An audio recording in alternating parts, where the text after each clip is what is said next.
नमस्कार दर्शक बंधुओं। आज मंगलवार का पावन दिन है। वह दिन जो बल, बुद्धि और विद्या के दाता संकट मोचन हनुमान जी को समर्पित है। शास्त्रों में कहा गया है कि मंगलवार के दिन यदि सच्चे मन से बजरंग बली की वीर गाथा सुनी जाए तो जीवन में फैले भय, रोग, शत्रु बाधा और संकट धीरे धीरे नष्ट होने लगते हैं। ये कथा केवल सुनने के लिए नहीं होती, ये आपके भीतर के सोए हुए आत्मविश्वास और साहस को जगाने के लिए होती है। आज की यह कथा एक ऐसे अभिमानी की है जिसे अपनी शक्ति और धन का अहंकार था, लेकिन उसके पास सेवा और समर्पण का भाव नहीं था। ये कथा है एक भक्त की पुकार की, अटूट विश्वास की और एक ऐसे अहंकारी मनुष्य की जिसे पवन पुत्र हनुमान ने तोड़ा नहीं, बल्कि भक्ति के मार्ग पर मोड़ दिया। अगर आपके जीवन में भी बार बार संकट लौट कर आ रहे हैं, अगर बनते हुए काम बिगड़ जाते हैं या आपको लगता है कि सब कुछ होते हुए भी मन में एक अनजाना भय बना रहता है, तो आज की यह हनुमान गाथा आपके लिए है। इस कथा में आपको अहंकार का परिणाम भी दिखेगा और राम नाम के सहारे का चमत्कार भी। तो आइए मंगलवार के इस पवित्र दिन अंजनी पुत्र का नाम लेकर इस ओजस्वी और जीवन बदल देने वाली कथा की शुरुआत करते हैं। लेकिन दर्शक बंधु, आगे बढ़ने से पहले महाबली हनुमान से जुड़ी एक अत्यंत गंभीर और सत्य बात आपको बताना बहुत आवश्यक है। हमारे धर्म ग्रंथों और संतों की वाणी में यह स्पष्ट कहा गया है कि हनुमान जी की कथा या उनके चरित्र चित्रण को बीच में छोड़ देना अपने सुरक्षा कवच को अधूरा छोड़ने जैसा होता है। अधूरी कथा मन में श्रद्धा की जगह भटकाव लाती है और व्यक्ति उस ऊर्जा को महसूस नहीं कर पाता जो उसे संकटों से लड़ने के लिए चाहिए। इसीलिए आपसे विनम्र प्रार्थना है कि आज मंगलवार के इस पावन दिन बजरंग बली की इस कथा को अंत तक अवश्य सुनें। ये केवल एक कहानी नहीं है, बल्कि ये संकट मोचन का दिया हुआ अभय दान है, जिसमें हर भक्त अपनी रक्षा का मार्ग देख सकता है। हो सकता है इस कथा का कोई एक प्रसंग आपके जीवन की सबसे बड़ी समस्या का समाधान बन जाए, आपको हताशा से रोक ले और उस उजाले की ओर ले जाए जहां हनुमान जी की कृपा बरसती है।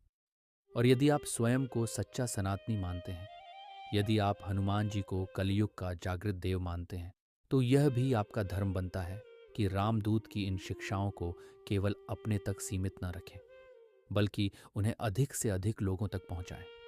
इसलिए इस कथा को लाइक करें, अपने मित्रों, परिवार और प्रियजनों के साथ साझा करें और हमारे चैनल पौराणिक हिंदू कथाएं को सब्सक्राइब अवश्य करें, ताकि बजरंग बली की कृपा से भक्ति, शक्ति और साहस की गाथाएं निरंतर आप तक पहुंचती रहें।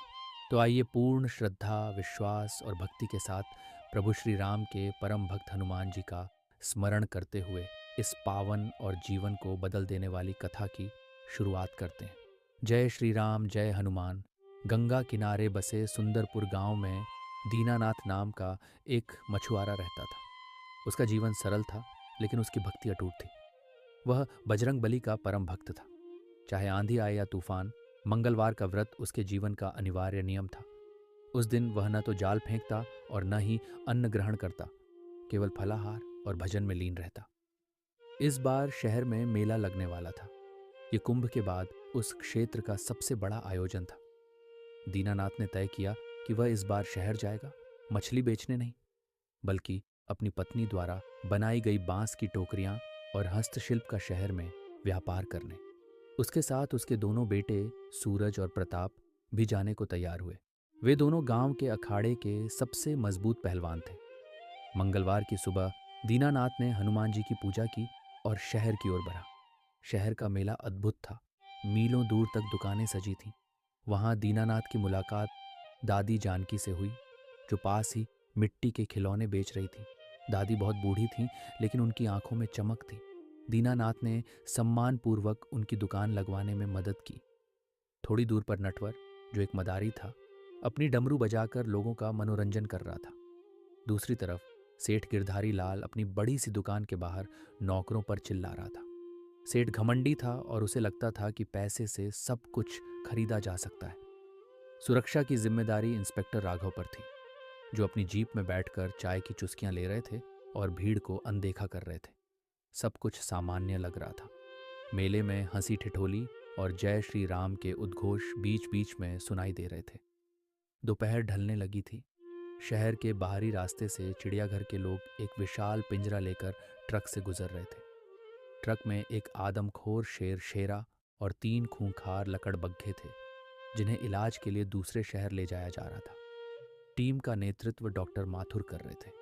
तभी मेले के पास वाली सड़क पर एक तेज रफ्तार बाइक को बचाने के चक्कर में ट्रक का टायर फट गया। ट्रक अनियंत्रित होकर मेले की बाउंड्री वॉल को तोड़ता हुआ अंदर घुस गया। टक्कर इतनी जोरदार थी कि पिंजरे का लॉक टूट गया। एक पल के लिए सन्नाटा छा गया। फिर एक भयानक दहाड़ गूंजी। जंगली जानवर आजाद हो चुके थे। शेर को बाहर देखते ही मेले में भगदड़ मच गई। लोग पागलों की तरह भागने लगे। दुकानें गिर गईं। सेठ गिरधारी लाल, जो अभी अपनी दौलत का रौब झाड़ रहा था, अपनी तिजोरी छोड़कर सबसे पहले भागा। भीड़ में एक छोटी बच्ची पिंकी अपने माता पिता से बिछड़ गई और बीच रास्ते में रोने लगी। दूसरी ओर दादी जानकी भीड़ के धक्के से गिर गईं और उठ नहीं पा रही थीं। इंस्पेक्टर राघव ने जब शेर को देखा तो उनके हाथ से बंदूक छूट गई। वे समझ नहीं पा रहे थे कि हजारों की भीड़ में गोली कैसे चलाएं। शेर सीधा भीड़ की तरफ बढ़ा और लकड़बग्घे दूसरी तरफ से शिकार ढूंढने लगे। दीनानाथ ने देखा कि प्रलय आ चुकी है। उसने अपने बेटों की आंखों में देखा। बिना एक शब्द बोले मछुआरे के बेटे समझ गए कि पिता क्या चाहते हैं। सूरज चिल्लाया, प्रताप, तू उस तरफ जा और भीड़ को मंदिर के गेट की तरफ मोड़, मैं यहां देखता हूं। प्रताप ने दौड़ लगाई और गिरती हुई दादी जानकी को अपनी गोद में उठा लिया और सुरक्षित स्थान पर पहुंचाया। उधर एक लकड़बग्घा रोती हुई पिंकी की ओर लपका। तभी हवा में एक जलती हुई लकड़ी का गोला आया। ये नटवर मदारी था। उसने अपने करतब दिखाने वाले डंडों में आग लगा ली थी और निडर होकर जानवरों के सामने खड़ा हो गया। नटवर चिल्लाया, ए शैतानों, आज नटवर का खेल देखोगे तुम। आग देखकर लकड़बग्घे ठिठक गए। इस बीच सूरज ने दौड़कर पिंकी को अपनी पीठ पर लाद लिया। हालात अभी भी बेकाबू थे। शेर अब मुख्य पंडाल की ओर बढ़ रहा था, जहां सबसे ज्यादा लोग छिपे थे। दीनानाथ ने आंखें मूंद कर पुकारा, हे पवन पुत्र, रक्षा करो। तभी मेले के पुराने बरगद के पेड़ों पर हलचल हुई। वहां रहने वाले सैकड़ों बंदर, जो अक्सर लोगों का खाना चुराते थे, आज रक्षक बन गए। वानरों की समझदारी देखकर डॉक्टर माथुर भी दंग रह गए। बंदरों ने एक साथ मिलकर पेड़ों से टहनियां, पत्थर और सामान शेर के ऊपर फेंकना शुरू कर दिया। वे समूह में नीचे उतरे और शेर को चारों तरफ से घेर कर शोर मचाने लगे। शेर कंफ्यूज हो गया। वानरों ने एक घेरा बना लिया था, जिसे पार करना जानवरों के लिए मुश्किल हो रहा था। अब तक बचाव टीम और पुलिस भी सक्रिय हो चुकी थी, लेकिन शेर को काबू करना मुश्किल था। सूरज और प्रताप ने देखा कि शेर का ध्यान बंदरों पर है। उन्होंने पास की दुकान से रस्सियां और जाल, जो वे मछली पकड़ने के लिए नहीं लाए थे पर सजावट के लिए वहां पड़ा था, उठाया। प्रताप शेर के सामने आया और अपनी छाती ठोक कर उसे ललकारा। शेर उसकी तरफ झपटा। ये प्रताप की चाल थी। जैसे ही शेर कूदा, सूरज और इंस्पेक्टर राघव, जो अब हिम्मत जुटा चुके थे, ने मिलकर दूसरी तरफ से जाल फेंक दिया।